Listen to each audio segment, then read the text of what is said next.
नंदनपुर गांव की सुबह हमेशा की तरह शांत थी। हल्की धुंध, दूर मंदिर की घंटियों की आवाज और पेड़ों से गिरती ओस की बूंदें, सब कुछ एक कहानी जैसा लगता था। नंदनपुर गांव कोई साधारण गांव नहीं था। पहाड़ियों की गोद में बसे इस गांव में जब सुबह होती तो ऐसा लगता था मानो प्रकृति ने स्वयं रंगों की होली खेली हो। आसमान में छाई हल्की नीली धुंध और पेड़ों की ओट से छनकर आती सूरज की पहली किरणें हर किसी का मन मोह लेती थीं। गांव के बीचों बीच स्थित एक पुराना शिव मंदिर था। मंदिर सदियों पुराना था। उसकी दीवारों पर उकेरी गई आकृतियां अब धुंधली पड़ चुकी थीं। मंदिर के प्रांगण में एक विशाल बरगद का पेड़ था, जिसकी जड़ें जमीन में इतनी गहरी धंसी थीं कि लगता था मानो वे गांव के इतिहास को थामे खड़ी हों। इसी मंदिर में रहते थे पंडित हरिनारायण। लेकिन सच ये था कि कोई उसे पसंद नहीं करता था। लोग कहते थे, ये पंडित कुछ काम का नहीं है, बस मंदिर में बैठा रहता है। कोई उसे दान नहीं देता था, कोई उससे बात तक नहीं करता था। हरिनारायण की उम्र का अंदाजा लगाना मुश्किल था। चेहरे पर झुर्रियों का जाल था, लेकिन आंखों में एक ऐसी चमक थी जिसे कोई समझ नहीं पाता था। उनकी दिनचर्या सूर्योदय से पहले शुरू होती थी। वे अकेले ही मंदिर के भारी कपाट खोलते, सफाई करते और फिर उस पुराने कुएं से पानी भरकर शिवलिंग का अभिषेक करते। पंडित हरिनारायण के पास बस एक फटी हुई धोती, एक पुरानी झोली और मंदिर का एक कोना था। वो रोज सुबह भगवान के सामने बैठकर कहता, प्रभु, मैं तो बस आपका सेवक हूँ, जो ठीक समझो वही करना। कई बार वो भूखा सो जाता था, लेकिन फिर भी उसके चेहरे पर कभी शिकायत नहीं होती थी। गांव के लोग जब मंदिर के पास से गुजरते तो उनकी बातें चुभने वाली होती थी। गांव का एक ग्वाला दूध ले जाते हुए बोला, अरे ये बूढ़ा अभी तक यहीं है, न जाने कब पिंड छूटेगा। छोड़ो भाई, ये तो मंदिर की शोभा कम कर रहा है। बस बैठा रहता है, न कोई कथा सुनाता है, न कोई चमत्कार दिखाता है। हरिनारायण ने सब सुना, लेकिन उनके चेहरे पर एक हल्की मुस्कान बनी रही। उन्होंने बस हाथ जोड़े और बुदबुदाए, प्रभु, सबकी बुद्धि को सन्मार्ग पर लाना। पंडित जी की स्थिति बहुत दयनीय थी। उनके पास पहनने को सिर्फ एक फटी हुई सूती धोती थी, जिसे उन्होंने अनगिनत बार सिला था। उनके पास भोजन का कोई निश्चित साधन नहीं था। पहले गांव वाले मंदिर में भोग चढ़ाते थे, लेकिन अब उन्होंने पंडित जी को अभागा मानकर आना बंद कर दिया था। एक दोपहर जब सूरज आग उगल रहा था, पंडित जी मंदिर की सीढ़ियों पर बैठे थे। उन्हें 2 दिनों से अन्न का एक दाना भी नसीब नहीं हुआ था। पेट में मरोड़ उठ रही थी, लेकिन उनके होठों पर अभी भी वही मंत्र था, ओम नमः शिवाय। उन्होंने ऊपर आसमान की ओर देखा और बोले, हे महादेव, आज शायद मेरी परीक्षा का दिन है। अगर आप मुझे भूखा रखना चाहते हैं तो इसमें भी आपकी कोई लीला ही होगी। मुझे कोई शिकायत नहीं है। तभी मंदिर के पास से कुछ औरतें पानी भरकर गुजर रही थीं। एक औरत ने कहा, देखो इसे, कैसा ढोंगी बना बैठा है। खाने को पैसे नहीं है और बातें बड़ी बड़ी करता है। पंडित जी ने अपनी आंखें बंद कर लीं। उन्होंने दुनिया की बातों को सुनना बंद कर दिया था। उनका संसार तो उस पत्थर की मूर्ति के भीतर बसता था, जिसे दुनिया बेजान समझती थी। माधव, गांव का सबसे गरीब लड़का, उसके पिता नहीं थे और उसकी माँ दूसरों के घरों में बर्तन मांजकर गुजारा करती थी। माधव के पास नए कपड़े नहीं थे, खेलने के लिए खिलौने नहीं थे, लेकिन उसके पास एक ऐसा दिल था जो पूरे नंदनपुर में किसी के पास नहीं था। उस दिन माधव को अपनी माँ से एक सूखी रोटी और थोड़ा सा गुड़ मिला था। वो मंदिर की ओर से गुजर रहा था जब उसने पंडित जी को देखा। पंडित जी की आंखें बंद थीं और उनका चेहरा पीला पड़ गया था। माधव समझ गया कि पंडित जी भूखे हैं। माधव धीरे से उनके पास गया और घुटनों के बल बैठकर बोला, पंडित जी, ओ पंडित जी। हरिनारायण ने धीरे से अपनी आंखें खोली। एक छोटे से बालक को अपने सामने देखकर उनकी आंखों में ममता भर आई। क्या बात है बेटा? पंडित जी, आपने खाना खाया? मुझे पता है आपने आज कुछ नहीं खाया। ये लीजिए। पंडित जी चौंक गए। उन्होंने कहा, बेटा, ये तो तेरा हिस्सा है, तू क्या खाएगा? माधव मासूमियत से मुस्कुराया। मेरी माँ कहती है कि बांटकर खाने से पेट ज्यादा भरता है। आप खाइए ना। पंडित की आंखों में आंसू आ गए। उन्होंने वो रोटी ली और उसका एक छोटा सा टुकड़ा तोड़कर माधव के मुंह में डाला। ले बेटा, पहला निवाला तेरा, इसे प्रसाद समझकर खा ले। उस पल उस पुराने मंदिर के प्रांगण में एक ऐसा दृश्य था जिसे स्वर्ग के देवता भी देख रहे होंगे। एक बूढ़ा पंडित और एक गरीब बालक मिलकर एक सूखी रोटी को अमृत समझकर खा रहे थे। रोटी खाने के बाद पंडित जी ने माधव के सिर पर अपना हाथ रखा। माधव को ऐसा महसूस हुआ जैसे उसके पूरे शरीर में एक नई ऊर्जा दौड़ गई हो। पंडित जी ने शांत स्वर में कहा, बेटा माधव, याद रखना, इस संसार में सबसे बड़ी पूजा किसी दुखी की सेवा करना है। जब तुम निस्वार्थ भाव से किसी की मदद करते हो तो ईश्वर स्वयं तुम्हारे पीछे खड़े होते हैं। माधव ने बड़े कौतूहल से पूछा, पंडित जी, भगवान सच में होते हैं क्या? मैंने तो कभी उन्हें नहीं देखा। लोग कहते हैं वो सिर्फ पत्थर में रहते हैं। पंडित जी हंसने लगे। उनकी हंसी में एक अजीब सा ठहराव था। भगवान पत्थर में भी हैं और तुझ में भी, बस देखने वाली आंखें चाहिए। जब समय आएगा तो उन्हें खुद देख लेगा। शायद वो तेरे बिल्कुल पास हों और तुझे पता भी न चले। माधव की समझ में ये बातें पूरी तरह तो नहीं आई, लेकिन उसे अच्छा लगा। उसने पंडित जी को प्रणाम किया और अपने घर की ओर दौड़ गया। गांव की दूसरी ओर एक विशाल हवेली थी, जहां सेठ धनराज रहता था। धनराज के पास धन की कोई कमी नहीं थी, लेकिन दया का उसके जीवन में कोई स्थान नहीं था। वो मानता था कि पैसा ही सब कुछ है और पैसे से भगवान को भी खरीदा जा सकता है।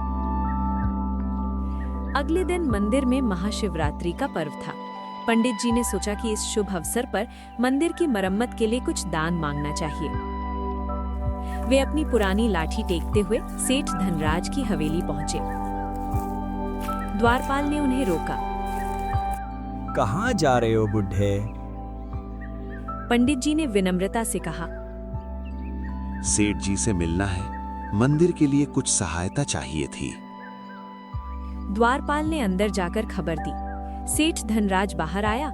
उसके गले में सोने की मोटी जंजीरें थीं और चेहरे पर घमंड। पंडित जी ने हाथ जोड़कर कहा, सेठ जी, मंदिर की छत गिर रही है। बरसात में पानी शिवलिंग पर गिरता है। अगर आप थोड़ा दान दे दें। सेठ जोर से हंसा। उसके साथ खड़े उसके चापलूस भी हंसने लगे। अरे ओ पंडित, तू खुद तो फटे हाल रहता है और मंदिर बनवाएगा। तुझे दान देकर क्या फायदा? तू तो खुद निकम्मा है। जाओ यहाँ से, मेरे पास फालतू पैसा नहीं है। पंडित जी ने फिर भी धीरज नहीं खोया।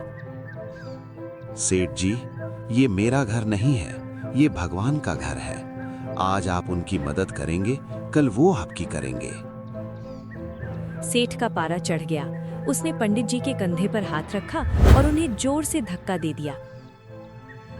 निकल यहाँ से और दोबारा अपनी गंदी शक्ल मत दिखाना। पंडित जी जमीन पर गिर पड़े। उनकी कोहनी से खून बहने लगा। वे चुपचाप उठे, अपनी धूल झाड़ी और बिना कुछ कहे वापस मंदिर की ओर चल दिए।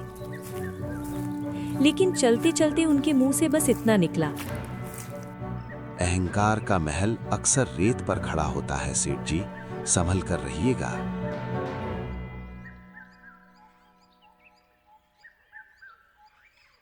उसी रात नंदनपुर ने एक ऐसा मंजर देखा जो किसी ने सपने में भी नहीं सोचा था।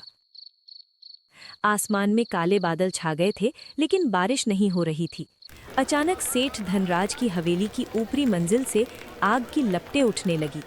देखते ही देखते पूरी हवेली आग के गोले में तब्दील हो गई। चारों ओर चीख पुकार मच गई। बचाओ, कोई बचाओ, मेरा बेटा अंदर है। सेठ धनराज बदहवास होकर चिल्ला रहा था। हवेली के नौकर और गांव वाले बाहर खड़े तमाशा देख रहे थे। आग इतनी भयंकर थी कि किसी के अंदर जाने की हिम्मत नहीं हो रही थी। सेठ धनराज जमीन पर गिरकर गिड़गिड़ाने लगा। कोई तो जाओ, मेरी सारी दौलत ले लो, बस मेरे इकलौते बेटे को बचा लो। तभी भीड़ को चीरते हुए एक छोटा सा साया आगे बढ़ा। वो माधव था। मैं जाऊंगा। लोग उसे रोकने लगे, पागल है क्या, जन जाएगा। लेकिन माधव के कानों में पंडित जी की वो बात गूंज रही थी। जब तुम किसी की मदद करते हो तो ईश्वर तुम्हारे साथ होते हैं। माधव ने अपने सिर पर पानी से भीगा एक कपड़ा डाला और उस धधकती आग के बीच कूद गया। अंदर धुआं इतना घना था कि कुछ दिखाई नहीं दे रहा था। माधव खांसते हुए कमरे की ओर बढ़ा। उसने देखा कि सेठ का बेटा बेहोश पड़ा है और छत का एक जलता हुआ हिस्सा गिरने ही वाला है। माधव ने पूरी ताकत लगाकर बच्चे को अपनी पीठ पर लादा। तभी उसे लगा कि आग की लपटें उसे घेर रही हैं। उसे अपनी मौत सामने दिखने लगी। उसे पंडित जी की बातें याद आईं। फिर उसने मन ही मन में भगवान को याद किया। तभी उसे एक चमत्कार का अनुभव हुआ। उसे लगा कि कोई अदृश्य शक्ति उसे रास्ता दिखा रही है। हवा का एक ठंडा झोंका आया जिसने आग की लपटों को एक पल के लिए पीछे धकेल दिया। माधव सुरक्षित बाहर निकल आया। जैसे ही वो बाहर आया, सेठ धनराज ने अपने बेटे को सीने से लगा लिया। वो फूट फूट कर रोने लगा। बेटा, तूने मेरी दुनिया बचा ली। मैं तो बहुत पापी हूँ, फिर भी तूने मेरी मदद की, क्यों? माधव ने गहरी सांस ली और बोला, सेठ जी, मैंने कुछ नहीं किया। ये तो उन पंडित जी की बातें थी जिन्होंने मुझे सिखाया कि मदद करना ही सबसे बड़ा धर्म है। उन्होंने कहा था कि भगवान हमेशा साथ होते हैं। सेठ का सिर शर्म से झुक गया। उसे याद आया कि उसने आज ही उन पंडित जी का अपमान किया था। अगली सुबह पूरा गांव मंदिर की ओर उमड़ पड़ा। हर कोई पंडित जी से क्षमा मांगना चाहता था। सेठ धनराज ने सोने की थाली में 56 भोग और ढेर सारा धन रखा था। लेकिन जब वे मंदिर पहुंचे तो वहां सन्नाटा था। मंदिर का द्वार खुला था। अंदर शिवलिंग पर ताजे बेलपत्र चढ़े हुए थे, लेकिन पंडित हरिनारायण वहां नहीं थे। पंडित जी, पंडित जी। कोई जवाब नहीं आया।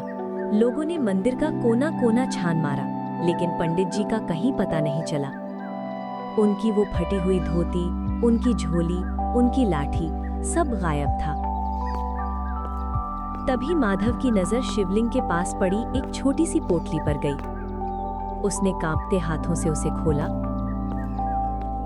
उसमें कोई धन दौलत नहीं थी। उसमें बस एक भोजपत्र का टुकड़ा था जिस पर चंदन से कुछ लिखा था।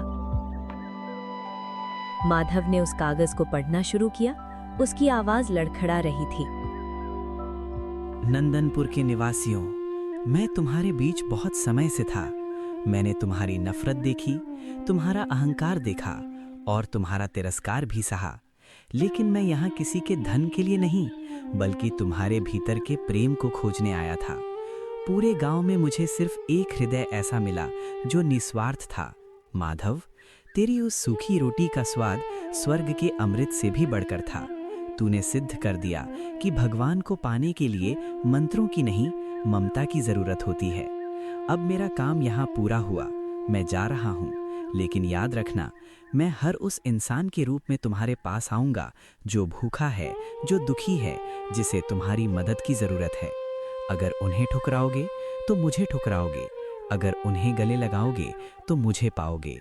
तुम्हारा अपना महादेव। जैसे ही माधव ने आखिरी शब्द पढ़ा, पूरा मंदिर एक अलौकिक नीली रोशनी से भर गया। शंख की आवाज अपने आप गूंजने लगी, जबकि वहां कोई शंख बजाने वाला नहीं था। हवा में मोगरे और चंदन की ऐसी खुशबू फैल गई जो इस संसार की नहीं लगती थी। गांव वाले सन्न रह गए। कई लोग तो वहीं मूर्छित होकर गिर पड़े। सबको समझ आ गया था कि जिसे वे बेचारा बूढ़ा समझ रहे थे, वो स्वयं ब्रह्मांड का स्वामी था। उस दिन के बाद नंदनपुर पूरी तरह बदल गया। सेठ धनराज ने अपना सारा अहंकार त्याग दिया। उसने अपनी दौलत का बड़ा हिस्सा गरीबों के लिए अस्पताल और स्कूल बनवाने में लगा दिया। मंदिर की मरम्मत अब सोने और संगमरमर से नहीं बल्कि भक्तों की श्रद्धा से की गई। सालों बीत गए। माधव अब एक वृद्ध व्यक्ति बन चुका था। वो मंदिर की सीढ़ियों पर उसी जगह बैठा था जहां कभी पंडित हरि नारायण बैठते थे। शाम का समय था। एक छोटा बच्चा उसके पास आया। बच्चा बहुत गरीब लग रहा था।